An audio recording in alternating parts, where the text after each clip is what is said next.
یہ بات ہے اقرأ باسم ربک الذی خلق، پڑھو اپنے رب کے نام سے جس نے پیدا کیا صلی اللہ علیہ وسلم کو۔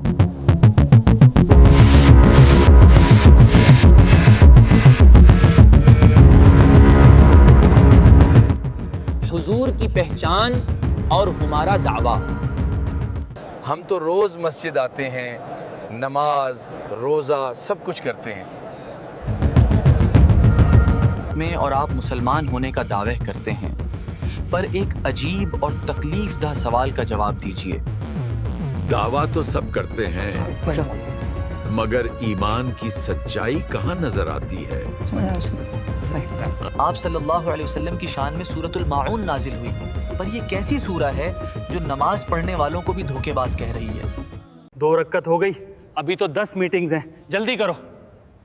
کیا سچ میں ریاکاری دکھاوا اتنا بڑا گناہ ہے کہ اللہ نے اس کی سزا سیدھے سورہ میں بتا دی؟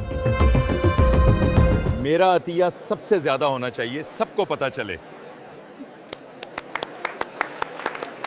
ایسا کون سا وسوسہ ہے جو ہمیں اپنے نبی کی شان اور امتی ہونے کی ذمہ داری کو سمجھنے سے روکتا ہے؟ وسواسہ؟ مجھے تو لگتا تھا یہ صرف شیطان کی آواز ہوتی ہے۔ اگر آپ ان میں سے ایک سوال کا جواب بھی نہیں جانتے تو اس کا مطلب یہ ہے کہ آپ اللہ کے نبی سے محبت تو کرتے ہیں لیکن ان کو جاننے کی کوشش نہیں کرتے۔ محبت صرف دعویٰ نہیں، وہ ذمہ داری ہے۔ سورۃ الماعون۔ بسم اللہ الرحمن الرحیم۔ أرأيت الذي يكذب بالدين فذلك الذي يدعو اليتيم ولا يحض على طعام المسكين فويل للمصلين الذين هم عن صلاتهم ساهون الذين هم يراءون ويمنعون الماعون۔ السلام علیکم۔ یہ ہماری دین کی سمجھ سیریز کے سفر کا نیا اور بہت اہم قدم ہے۔ آج اس ایپیسوڈ میں سورۃ الماعون کو گہرائی سے سمجھنے کے لیے ہمیں اس سورت کے پیغام کو سمجھنا ہوگا۔ یہ ایک ایسی سورت ہے جو ہماری عبادت اور معاملات کے درمیان رشتہ بتاتی ہے۔ اب آئیے سورۃ الماعون کے ترجمے کی طرف۔ بھلا تم نے دیکھا اس کو جو جزا اور سزا کو جھٹلاتا ہے؟ غور کرو، وہ کون ہے؟ سو وہی ہے جو یتیم کو دھکے دیتا ہے نکل جا یہاں سے، میرا وقت ضائع مت کر۔ اور مسکین کو کھانا کھلانے کی ترغیب نہیں دیتا۔ ان مسکینوں کو تھوڑا سا کھانا دے دیتے ہیں، باقی بھلے بچ جائیں، بعد میں کام آئے گا۔ تو افسوس ہے ان نماز پڑھنے والوں کے لیے جو اپنی نماز سے غافل لاپرواہ ہیں۔ بس یہی 2 رکعت باقی ہے، پھر فری۔ جو نیک اعمال دکھاوے کے لیے کرتے ہیں اور عام استعمال کی معمولی چیزوں معاون کو روک لیتے ہیں۔ بے شک اس سورہ کا مرکزی خیال دین کو جھٹلانے اور اس کے نتائج کے بارے میں ہے۔ سورۃ الماعون کا آغاز ہی ایک بنیادی سوال سے ہوتا ہے، کیا تم نے اس شخص کو دیکھا جو جزا اور سزا کو جھٹلاتا ہے؟ یہاں جزا اور سزا کو جھٹلانے والا وہ ہے جو قیامت کے دن اور آخرت پر یقین نہیں رکھتا۔ اور جب انسان آخرت پر یقین نہیں رکھتا تو اس کے اعمال میں کیا کمی آتی ہے؟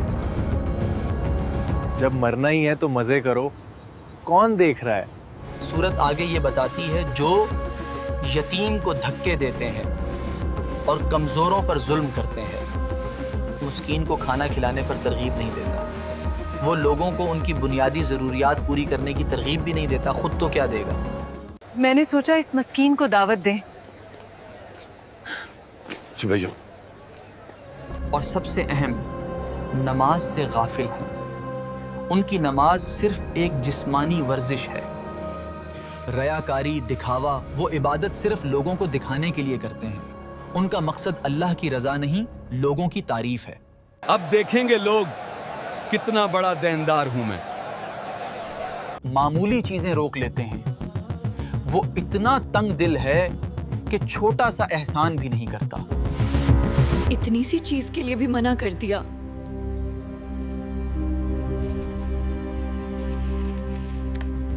نماز پڑھنے اور ریاکاری کرنے کے باوجود اللہ تعالیٰ نے انہیں آخرت کو جھٹلانے والا کہا، کیونکہ ان کی عبادت نے ان کے اخلاق اور معاملات کو بہتر نہیں بنایا۔ سورہ سے متعلق حدیث اور شخصیت۔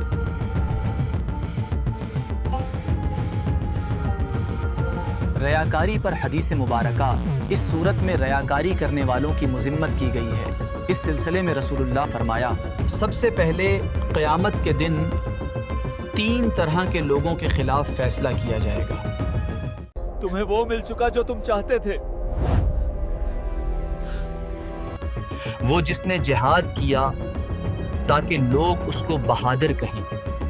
سب دیکھیں مجھ جیسا کوئی نہیں لڑ سکتا۔ دوسرا شخص وہ جس نے دین کا علم حاصل کیا اور قرآن پڑھا تاکہ لوگ اس کو قاری یا عالم کہیں۔ And thus we observe the profound implications of this theorem across disparate fields. کیا شاندار علم ہے۔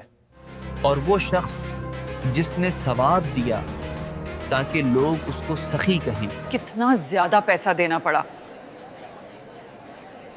بس نام کے لیے سب کرنا پڑتا ہے۔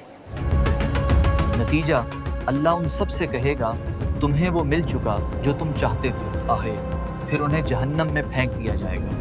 اس حدیث سے ثابت ہوتا ہے کہ اگر کوئی نیک عمل صرف دکھاوے کے لیے کرتا ہے تو اس کی کوئی قدر نہیں رہتی۔ یہ سورۃ الماعون کی آیت نمبر 6 کی سیدھی تفسیر ہے۔ امام رازی رحمۃ اللہ کی تفسیر ہے۔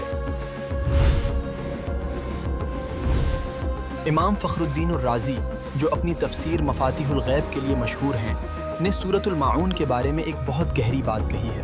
یہ تفخیر سورت کے ہر لفظ کا وزن بتاتی ہے۔ اس سورہ کا پہلا حصہ اس شخص کے بارے میں ہے جو نافرمانی میں مبتلا ہے۔ ہم مسلمان نہیں ہوں گے، ہمیں کوئی فرق نہیں پڑتا۔ اور دوسرا حصہ آیت 4-7 اس شخص کے بارے میں ہے جو فرمان برداری میں دکھاوا منافقت کرتا ہے۔ آج نماز میں تم بہت اچھے سے تھے۔ پہلے حصے میں یتیم اور مسکین سے برا سلوک ان لوگوں کو قیامت کے جھٹلانے والا بتایا گیا۔ دوسرے حصے میں نماز میں غفلت اور ریا ان لوگوں کو بتایا گیا جن کی عبادت بھی ان کے اخلاق کو نہیں سدھار سکی۔ یہ اس بات کو واضح کرتا ہے کہ اسلام میں اللہ کی عبادت اور انسانوں کے حقوق دونوں ضروری ہیں۔ اگر ہم نماز پڑھتے ہیں لیکن مسکین کو دھکے دیتے ہیں تو وہ نماز صرف ایک بوجھ بن کر رہ جاتی ہے۔ تو دیکھیے، اس سورہ میں اخلاقیات کی جو بات ہے وہ یہ ہے، اخلاقی سبق عمل اور اخلاص۔ تو دیکھیے، اس سورہ میں اخلاقیات کی جو بات ہے وہ یہ ہے، اخلاص اور سچائی۔ ہمارا ہر عمل، چاہے وہ نماز ہو یا کسی کی مدد، صرف اور صرف اللہ کی رضا کے لیے ہونا چاہیے۔ اللہ قبول کرے۔